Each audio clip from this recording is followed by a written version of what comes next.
Hello and welcome to the Bucket Lister podcast. Join your host Keith Crockford along with special guests who have travelled the world, here to share stories of their adventures and plenty of inspo to add to your bucket list. Now, let's get into today's episode. Hello, everyone, and welcome to this week's episode of the Bucket Lister podcast. I am your host, Keith Crockford, and today I am chatting with Pelumi Nubi. Hello, Pelumi. Hi, how are you doing? I am very well, thank you. Now, you were suggested to come on to our podcast and talk about one of your adventures that you have done recently. And just to give you guys a bit of background intro into Pelumi, she's a travel content creator and adventurer who loves adventure and travel in the world. And Pelumi decided that she wanted to solo drive from London to Lagos, which incorporates 17 countries and over 10,000 kilometers. Now, I suppose the first question for you is where did that idea come from? Oh, I'm glad you didn't ask why, because my response was like, why not? I really wanted to connect to places I consider home. So I was born in Lagos, Nigeria, and then relocated and grew up in the UK, in London. And each time I visited home, I always kind of like flew. And I think it was just the curiosity. I found myself exploring a lot of Europe. In fact, at one point, I did the whole of Europe, a lot of Asia. But the continent which I was born in, I didn't really explore it that much, especially the West African coast. And I was like, has anyone done it? Has anyone done it as a female by herself in a tiny, small purple car? And the answer was no. And I think we live in a world whereby there shouldn't be things that haven't been done before. So I decided to go on this big adventure. Took 74 days. And it was really just pushing the stereotype of who can go on big adventure. What do they look like? I think as a solo female traveler, there's a lot of limitation on the places we can do, the activities we can do. And I was really trying to challenge that as a world-traveled, content creator and all of that good stuff. So yeah, it was the search of adventure, was trying to connect these two places and changing the narrative of who does this big expedition, as we call it sometimes. But yeah, it was really fun, and I'll do it in a heartbeat again. So what started you out then is because obviously, in the last, since social media has increased, we often hear, people saying, I'm a travel content creator. You get the stereotypical people's response going, so you go on holiday and take videos of yourself. But what made you think I'm going to be a content creator and travel is going to be the thing that I'm focusing on? So I've been documenting my travel as far back as 2017. I found myself going to off-beaten paths. So places like Eastern Europe, Montenegro, Albania, just places that people don't necessarily go to. People tend to visit more like France, Spain, the common one. And I just used to document it. People were very curious. Like, really, where do you find these places? How is they like? Are they welcoming, especially as a Black traveler? And that was something that I just kept doing. And over time, my community started growing and growing and growing. And I think 2020 was the year that we all had this decision to make. I call it my pivotal year. I have a science background, so I did my medical science, and at one point I was a PhD candidate researching cancer research. And I really was thinking, what is that thing I would do without getting paid? What's that thing that set my soul on fire?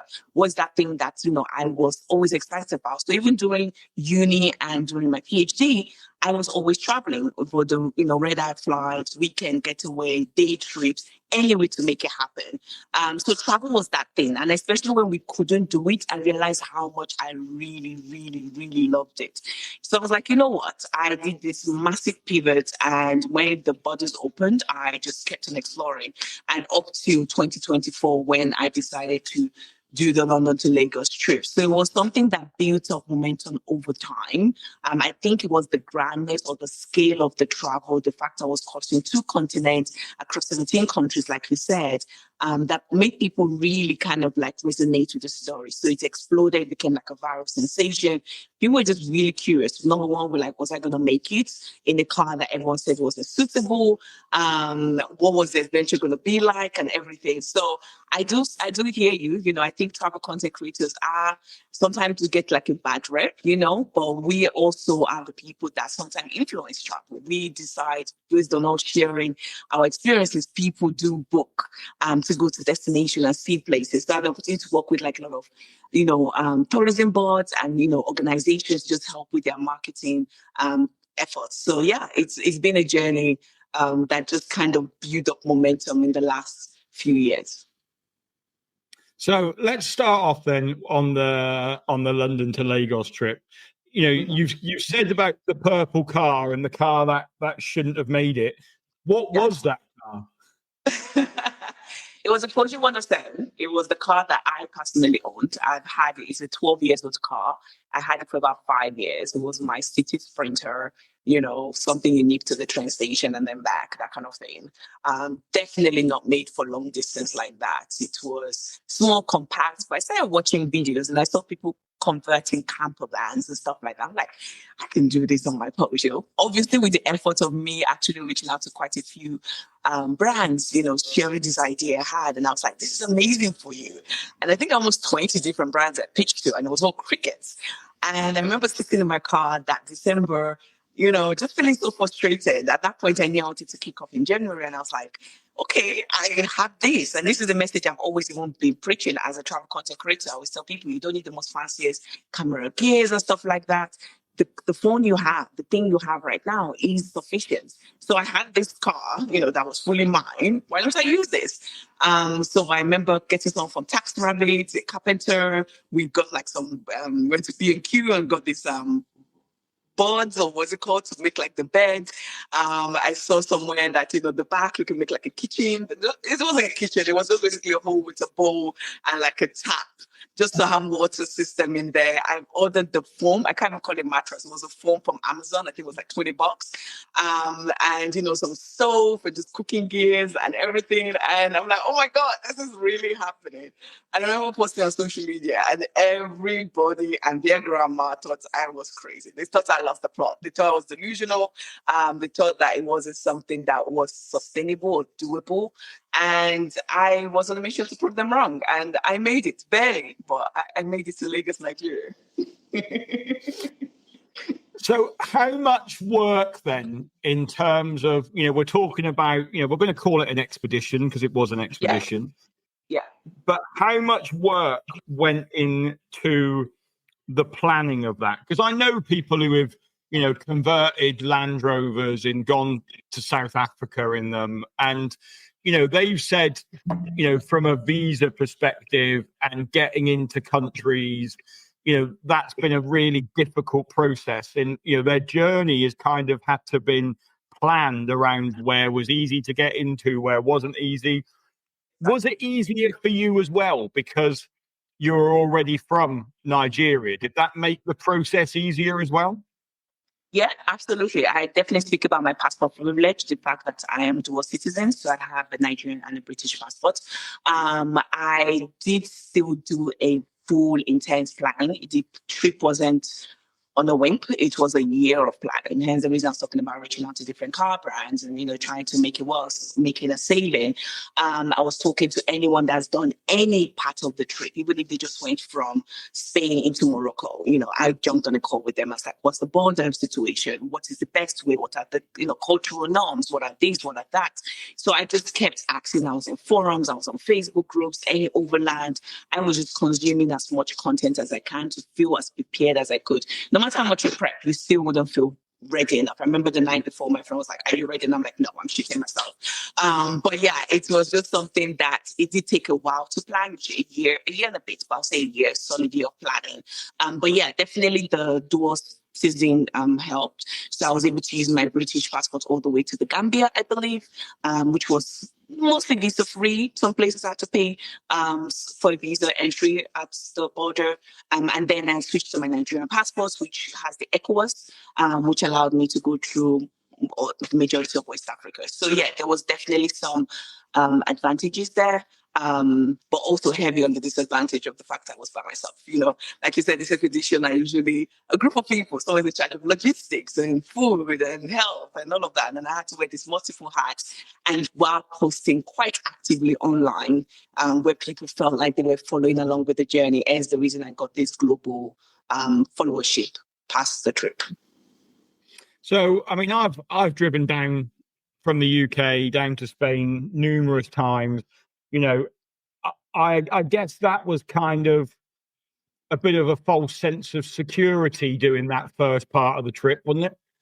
It was. I did do a trial run when I decided I was going to do the trip. A friend was getting married in Lake Como in Italy. So I did a trial run, just getting the hand of getting the car onto the ferry. Just the more I prepared in that kind of way, the more confident I felt. And that went great. I was able to drive to Lake Como and back. But you are right. Driving through Europe was a breeze. I think the hard bit was just the winter, just being cold and sleeping in the car and not having heating overnight and stuff like that. But yeah, it was definitely, it got a bit harder going more into the West Africa and just into the continent for different reasons. The choice of the car, the fact that it was right driving because it was a British car and most places drive on the left, just little things like that allowed for diplomacy, is that the right word? Allowed for people to try to swindle you for something. And it was having to either stand your ground or be diplomatic in that situation. So I've never done it, and it's been one thing that I've wanted to do for a long, long time, and that is get the ferry to Morocco. But I've heard some such horror stories about like getting into Morocco. How was that process for you? I think the horror story should be rewritten. I've also read those horror stories, and I was, again, breaking myself going into Morocco. I remember stalling in Spain for a few days because I was going back and forth with the ticket person to buy the ferry. And I was like, what exactly do I need? I think online I read you needed the exact receipt of the car. I bought this car 5 years ago. I do not have the receipt. Someone said you had to print the insurance on green paper. There was so many information that it just felt it wasn't going to happen. And I tell you, Morocco was one of the easiest. As long as you don't have a drone, that was the only thing that they're really looking out for. I remember weeping as I crossed into Morocco because I was just like, oh my God. I think it was a moment of realization for me that what else in my life have I overcomplicated? And the process could have been easy if I just went for it and didn't listen to all of this stuff. Information is good, but I think sometimes people's lived experience doesn't have to be ours. And that's why I always encourage people to go and try for themselves.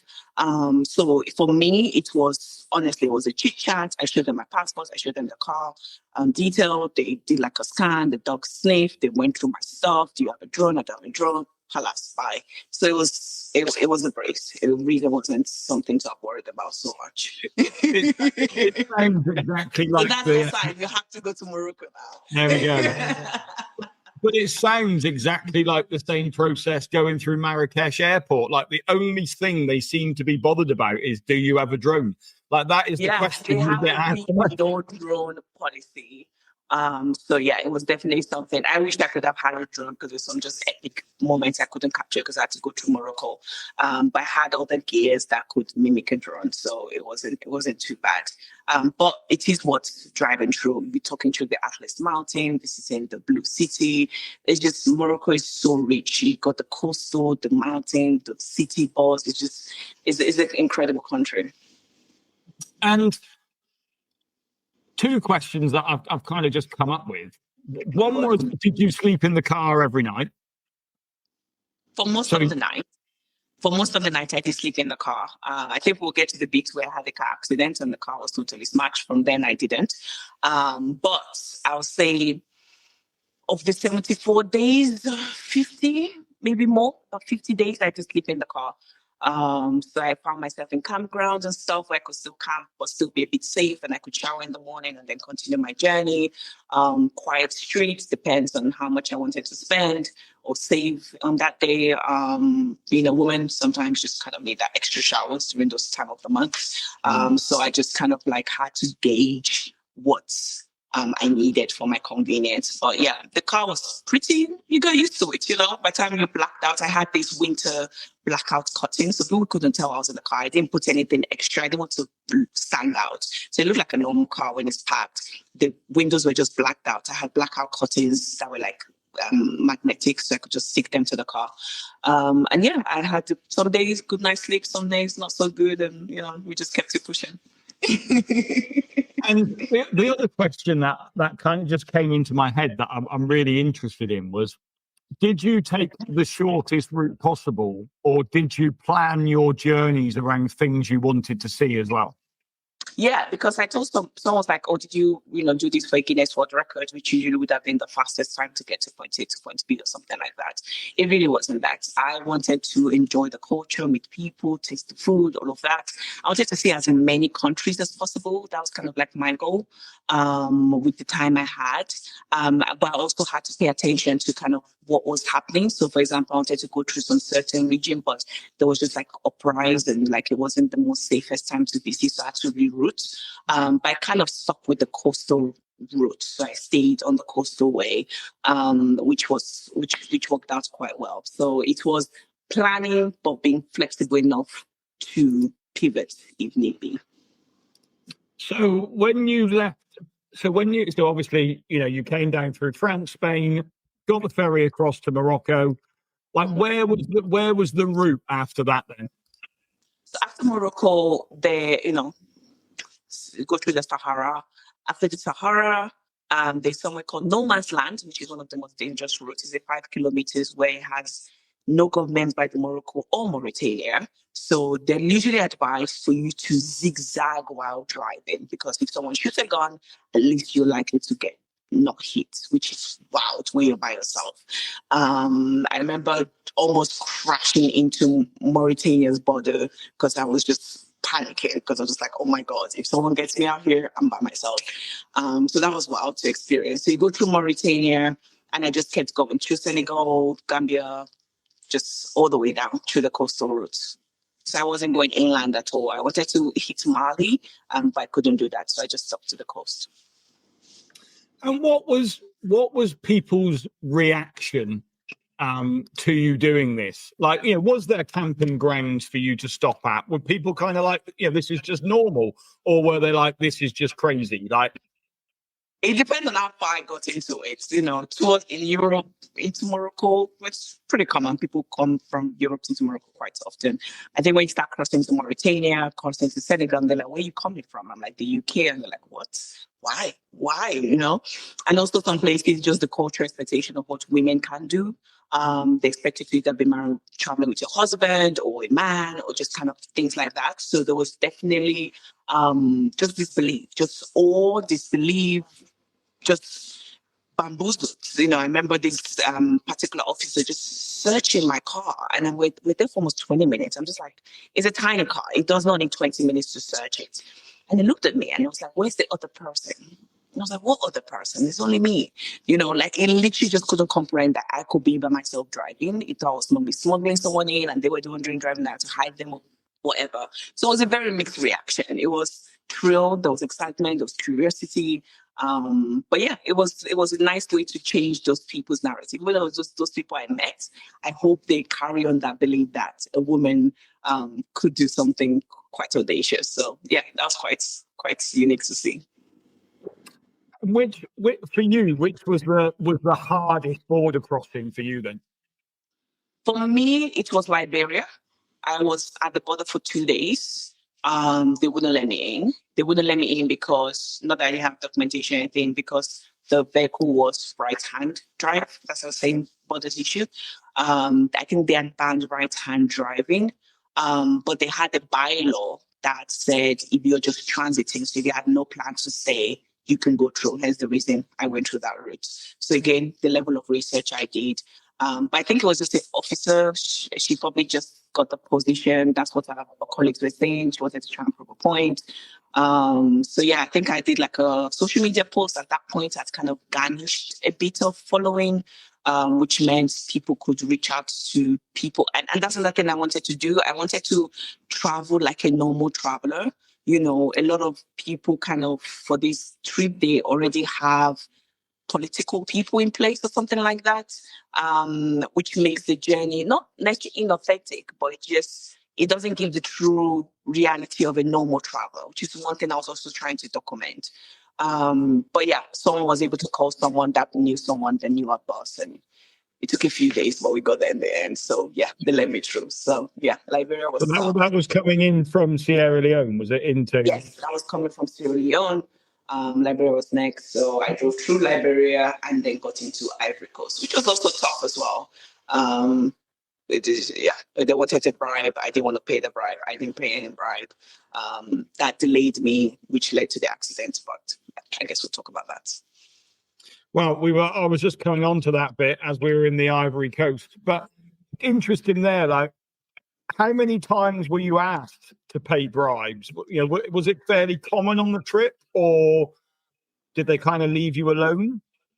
Some did. Some did exactly what they meant to do, check the document and let me go if I had all the right documents. Some people felt like they were gods at the border, which is something I'm talking with the ECOWAS kind of like body, just kind of like how do we standardize the procedure, who are checking these officers to make sure they're actually just doing the job and nothing more. But yeah, it really depends on the day, it depends on who I met. It was a mixed experience, if that's the right word. And do you think as well, though, you were assisted because you were from Nigeria? Do you think you were kind of left alone? Like if it had been a white British woman, do you think it would have been worse for her than it was for you? I think there was probably, weirdly enough, an opposite effect, whereby white, or they sometimes the privilege in terms of being treated better is a conversation that is had of foreigners sometimes are experienced as just better than the locals. So I think, especially even in Liberia, there was that conversation that if this was a white person, they wouldn't make us sleep at the border for 2 nights. That wouldn't have flown. So yes, there's some privilege of being Black in terms of I'm able to go into spaces and if I don't open my mouth, I am embraced and say as one of theirs, and I can have a more maybe culturally immersive experience where people are not being performative or whatever. But it's privilege are in different ways and shape. I'm sure I had some privilege. I'm sure a white woman will have other privilege. A white male will have another set of privilege. Again, depends on who you were meeting, and on the day you were crossing. So talk us through the car accident then. What happened in the Ivory Coast? So the car accident was one that could have been avoided, if I'm being honest. But it's also a risk you take when you decide to do a road trip. It could have happened in the UK, fam, friends, whatever. One of the rules I had of doing this trip was try not to drive at night. There was some situation I had no choice, got delayed at the border or whatever, or it just took longer than I thought. But most time I try to get to my stop points that I've kind of pre-planned before setting out the money off. From Liberia, got to Ivory Coast, got asked for a bribe, didn't want to pay, back and forth. Just didn't want to pay. I think it was $100 they were asking for. In hindsight, I probably should have paid this. It would have cost a lot less headache because I ended up paying a lot more to fix the car and everything. But yeah, it was just a principle. I just didn't want to be part of those people perpetuating that problem. So yeah, I finally let go when they were closing up shop. So it meant I had to drive quite late into the night. Funny enough, I spoke to my mom a few minutes before. She's like, "Oh my God, you're still on the road. We had plans to make sure that you're not driving at night." And I was like, "Mom, told her the situation at the border." Got stopped by an officer who was checking my permit. I remember being quite irritated. It was like, I just want to get to my stuff. So I don't know. I wasn't tired. I don't think it was a case of being sleepy or tired. It was just a case of quite a dark road and a packed truck. So the truck was literally banged in the middle of the road. Not the best lighting. I don't know if my lighting on the car was having an issue as well. I don't know. It happened so quickly. 1 minute I was driving, the next I wasn't. That's the best way I can describe it to people. And airbags came out, the horn was going off, locals came, they were speaking French. It's a scary experience, being by yourself in a place where you don't speak the language, you don't speak French. But there were locals that were so helpful. They called the ambulance. I had to stay in the hospital for about 2-3 days. And then I had to figure how to fix the car after that. So it was this thing whereby I remember when I got to the capital, the police, they were doing the investigation, and it happened a few cities back. And they were like, oh, do you want to press charges and stuff like that? And that wasn't the point. I think even if they didn't have the red triangle for like a stop vet truck, usually they put like leaves, just anyway to alert you that there's just a standing truck. So I think for me, I just thought it was a lumber company. So it could have been worse if I was going any faster, if the lumber had like, sharp bits, like it could have been a disaster. But yeah, I just said, for me, I just want to make sure that every single truck of that organization has a red triangle. Like that's all I want. I don't want to prosecute anyone. I just want that. So I think they enforce that. But yeah, it was just something that could have been avoided. I could have left the border and the accident could still have happened, so it's quite hard to say one caused the other. But yeah, it was part of the journey. I'm just grateful I was okay and I could continue the journey. And the community online and my family and everyone was just incredible during those hard days. It feels like weeks, but days to recover. So how much damage was to the car then? It was bad. It would have been a write-off. It was based in the UK. It was so funny because obviously, I think some things are pre-planned. I'm a religious person. I remember, at the mechanic back in London, the mechanic was like, I was telling him to take away the passenger seat. Remember I told you I put the bed on the side? I was like, no one's going to drive with me. This is a solo trip. Just take it off. I have more space. I can lie flat. And I was like, if I take it off, it would disable the airbags. And it was like a 3-second decision, I could have just said, yeah, just take it off. And that would have been it. I don't know what the accidents or that impact would have been without airbags. But I was like, nah, okay, just leave it. And yeah, so it was because the car was parked there. Obviously, I'm on the right-hand side as well. So the whole collision, the whole impact was on me. But again, thank God I wasn't speeding. Thank God, it just happened the way it did. So there was options of renting a new car, buying a new car. Fixing wasn't the thing that my parents wanted to go with, especially. They're just like, oh, just come home. London to Ivory Coast is pretty remarkable too as well. But I think when you look so far into such a journey, there's a mindset, there's a depth, or I didn't realize how strong I was up to that point. I think I really had to dig. And at that point, my car, her name is Lumi, by the way, she's housed in a museum in Lagos currently. So she's a monument, which is something that's, wow, as a traveler, I used to love museum. I never knew I would have something in there one day. At that point, it was a teamwork. It wasn't just my journey. It was me and Lumi traveling through this journey. So leaving her behind wasn't just a thing for me. So I remember, we told her to Abidjan, the capital. And I remember talking to the mechanic and they were like, oh, it should take about a month to fix it. And I was like, we have 5 days. We need to fix this. Because at that point, my mom was turning 60. So that we were all meant to go on the cruise. I ended up making the cruise and everything. She was just glad I was safe. She didn't really care about the birthday. So that was a date I was working towards to get to Lagos in time for. But there was that energy, there was that kind of relentlessness, that depth that kept me going. So I remember, just going to the mechanic shop every morning, limping with my one foot not being the best, going to the scrap yard, trying to get, suspenders. I got to know everything about cars in that 1 week of trying to fix it. It took about 10 days to fix her. But yeah, she did a lot of really good mechanic work done Lumi to get her moving. She's not the most she's packed up and I won't drive her on a regular day. Like I said, she's housed in a museum now. So yeah, she's legacy stuff. And obviously you were then able to carry on and get to Lagos and finish the journey itself. I did. Once I got the car, I did a test drive back to Yamoussoukro. I wanted to see the biggest bicycle, which is something I was really enjoying, just showing people the continent, which also led to post the travel. I decided to work with AfriCell, which we did a travel show called One Weekend, just showing, different places you can visit in the continent. So one of the things I was really doing, I remember posting that bicycle. People were like, "Oh, that's in Africa!" Like, it's such a big construction, such a big work. And yeah, so after that, I just kept going through Ghana, Togo, Benin. And yeah, on the 7th of April, I made it to Lagos, Nigeria. And the best way to describe it was a carnival. It was a fun fair. It was hundreds, thousands of people. Some flew down just to welcome me. I was flabbergasted. I had no words. I was just so grateful that people connected to the story. They felt inspired. They, got amazing support from the Lagos State Tourism Board or just Lagos State government. I became the Lagos State Tourism Ambassador. I was just kind of like just advocacy for Lagos and a place to visit. If you haven't visited Lagos, Nigeria, make sure you do. It's a beautiful city, or Nigeria as a whole, as a country.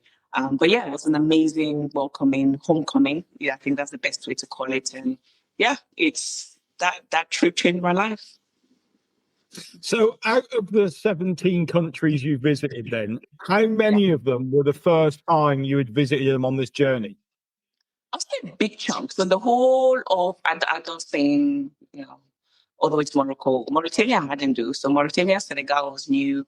Guinea-Bissau was new. The Gambia was new. So I want to say out of 17, let's say 5, 3, 7 years, about 10 were new. 10 new countries. And which one of those surprised you the most then? I really enjoyed the Gambia. I do have a travel show called One Week in the Gambia. Worth watching. But I think maybe because it's a tiny, tiny country. They do speak English. It felt like I was able to connect more compared to the saxophone. I didn't speak French. And it's beautiful. They have amazing beaches, great food, welcoming people. I just felt like I was just so embraced. And because it's such a small country, kind of everyone on everyone. So I got into the creative space, which is another place I like to connect. So I was able to meet videographers, filmmakers, just incredible people. I think someone was literally like, "Oh, you did this. Oh, my uncle owns the TV show." And the next morning I was on, the Gambia news. So it was that kind of thing. So it was just really, really welcoming. But there were so many unique cultures from Senegal. It was also really, really nice. The food was amazing. So I really just enjoyed exploring the West Coast. I felt really connected. You could see so many similarities to, the Nigerian culture I was brought up with, and you could also see the differences too as well. So it was quite nice. I felt at home. In those countries. So you spent, nearly 3 months on the road alone. Like, how did you stay motivated? I think the journey grew past me. It wasn't a case of Pelumi just traveling. It became almost a global movement of this person as is pushing beyond any stereotypes. So the message is obviously just the incredible family members I have, that didn't doubt me from the get-go. The friends I have, they just kept pouring into me. Going viral can be a good and a bad thing. But also the global community of those positive people. So I got in messages like, I remember a 70 years old woman messaged me saying, I will never forget it. She was like, "I have lived for 70 years. After seeing your journey, I feel like I can start living again from tomorrow. Like my journey, my life had just started because so long I've been told I couldn't do so many things, but I've seen you do these things, so I can." I got messages from schools saying, "We've ditched the curriculum. We're just watching your adventure. Like you are the thing that we want children to be inspired to do," which has led to my new venture, inspiring kids through adventure, courage, and things like that. Based on my car Lumi, which is just incredible to see that full circle moment in that way.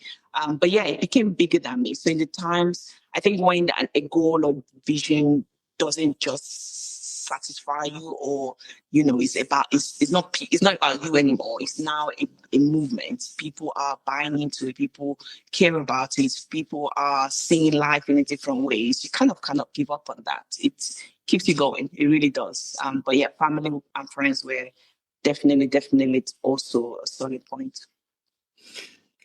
A question we get asked a lot is like, will I have internet when I'm on my trip? Like, how did you stay connected with, it's obviously a big part of the whole thing, but how do you stay connected? Honestly, I discovered eSIMs after the trip because every eSIM company started, reaching out to me to work with them. I did work with Hello, amazing company. They're not sponsoring this, but shout out to them. They are quite good. I'm using them on my current travel right now. But it was almost like, especially because I was so active on social media, I knew I couldn't just go offline for 3 days. People think something's wrong. So after I get my passport stamped, the next question is, where do I get a local SIM card? And because you're at the border and stuff like that, it tends to be someone who's selling SIM card and stuff like that. So that was like my first thing that I needed to fix before anything else. So it's a very connected at least that route I went through. There were some patches that couldn't be connected to in terms of, telling maybe like for 12 hours, especially in like the Sahara Desert and stuff like that, just kind of lose network. But for the majority of it, I was able to stay connected. And what, in terms of recording your journey then, like what equipment do you take with you? Like, you were saying earlier, it doesn't matter which phone you have. It doesn't matter, you just take what you've got. But what do you take with you on these trips? I keep it simple. Again, I just don't want to be worrying about theft and stuff like that. I will say phone for all my socials. I use my iPhone. I used it, edited everything, kind of anything that went on social media was using my iPhone. For vlogs and stuff, by the way, this whole journey is vlogged on my YouTube channel, literally day 1, day 2, day 3. So if you're curious and you're like, what the heck, this sounds like a lie, you can go to Pelumi Nubi on YouTube and check it out. I use the DJI Osmo Pocket 3. Highly recommended. I've tried the Sonys, I've tried the other ones. The fact that it's so compact, it's so light. Yes. Everyone needs one of that. They're not paying me to sing these, but honestly, especially like going through borders and stuff like that, people just kind of know what a camera looks like. But with this, because it looks like just a stick, like it takes them a minute to figure it out. It's so discreet and stuff like that. So I got like a mount on my dashboard, so I could like, even when I'm driving, I could just turn the camera and it does like the following things. So it moves while you're moving, and I could just flip it over and it's capturing the road, to show people the sceneries. So yeah, that was definitely something that was very handy. In terms of like the drone shot of how I'm having a drone, I got a Insta 360, which is really good. I know a lot of bikers use it as well. And if you get the really long pole, it almost gives you, it's not the best, but it gives you kind of like a drone illusion. So those really were it. I just think that's more than enough. That's why it's a recommendable thing. And a battery pack to keep everything charged, and loads of memory cards as well. Loads of memory cards. I try not to lose them. I think one point I thought I lost one when I was in here. It was like, no! So try and keep, format them, back it up, all of that good stuff. Yeah. What do you think, like, adventuring and traveling teaches you about yourself that everyday life doesn't? Adventure or just travel. I say travel is a gift that keeps giving. Traveling is something that I would put money in over and over and over again. I've learned so much from traveling that, school, PhD didn't teach me. The grit, the audacity, the self-resilience and self-reliance, the communication, the connection, the not being close-minded. You get to meet people that have not a lot and they're very happy, and you really start questioning, like, what is society setting up for us for? Are we really, do we need all these things? So it start asking the important questions, I feel. Travel is just that thing, especially solo travel. If you've never done it before, do it. There's just something, I think when you're with people constantly, like your friends, you kind of stay in there. We sort of get to talk to a stranger, get to know their story, and realize that we are more similar than different. We want to be loved and give love, and the world isn't as scary. I think, the news profit from bad news, and that's why they keep circulating those things.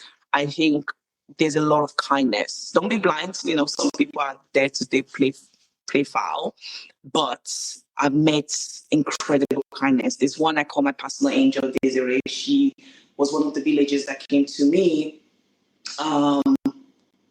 during the accident, and she stayed with me in the hotel, in the hospital for 2 days. She bathed me, she fed me. This is someone I've never met before. There was no reason. She didn't want anything as a payback. I still keep in touch with her because I just feel like it just showed that people can be kind. So yeah, travel is that thing that just opens your horizon to what is possible. And I'm so grateful for it. I'm so grateful that my parents then first did quite young. They did as much as they could to encourage me through the career paths I've chosen. So yeah, I'm really grateful for them. And one of your big messages is you don't need to be fearless. You just need to go for it. Like, what would you say to someone who's on the edge of, making a big decision about a journey that they want to go on or a trip they want to go on? Yeah, my tagline is the magic is in the doing.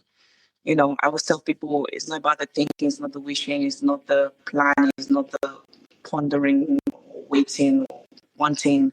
It's until you pack that bag and book that ticket and do the things you need to do. I feel like a lot of people live in fear of what people would think. They live in fear of what society has told them they're capable of doing. They live in fear of just it going wrong. It will go wrong. Let me just give you that permission slip already. It would go wrong, like I talked about my car accident. But the benefits, the learning, the growth that comes from those experiences are just priceless. So if you're able to, if you can, then please go for it. I'm cheering you on. And every question, my DMs, emails, wide open. Happy to answer anything. So you ticked off this epic journey, but what's next? What is left on your bucket list? I'm a traveler at heart. I tell people I want to keep traveling. I've visited currently 92 countries. I would love to see a lot more. Antarctica is big on my list to be, seeing all the continents is incredible. I've seen 6 so far. I want to keep inspiring. I, run programs that can help women to be more courageous, to be more brave, to be more bold.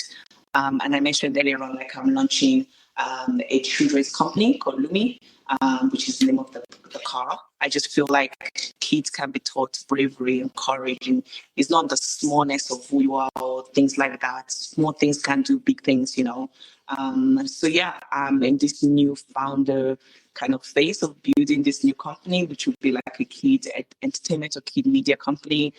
But yeah, while still exploring, traveling, just showcasing that it's possible you can do incredible things by just being delusional and going after that thing that draws on your heart. So yeah, just do it. I can't say that. Nike will come from me. The magic is in the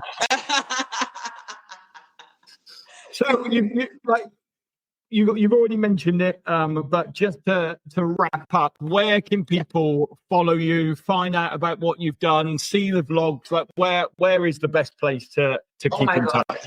I'm always running my mouth on Instagram. That's like my public diary that everyone gets to see me travel. I share tips, hacks, tricks.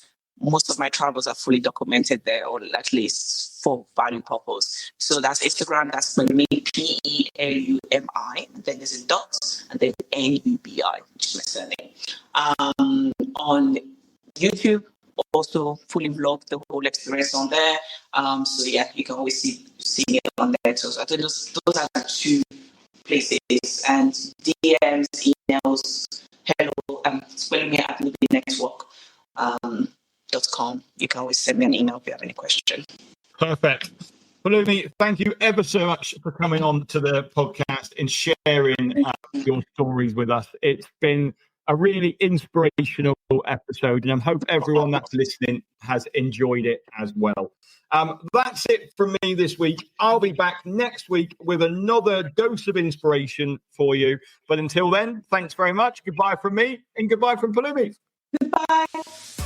Thanks for listening to this episode of the Bucket Lister podcast. Be sure to click follow to be alerted for next week's episode.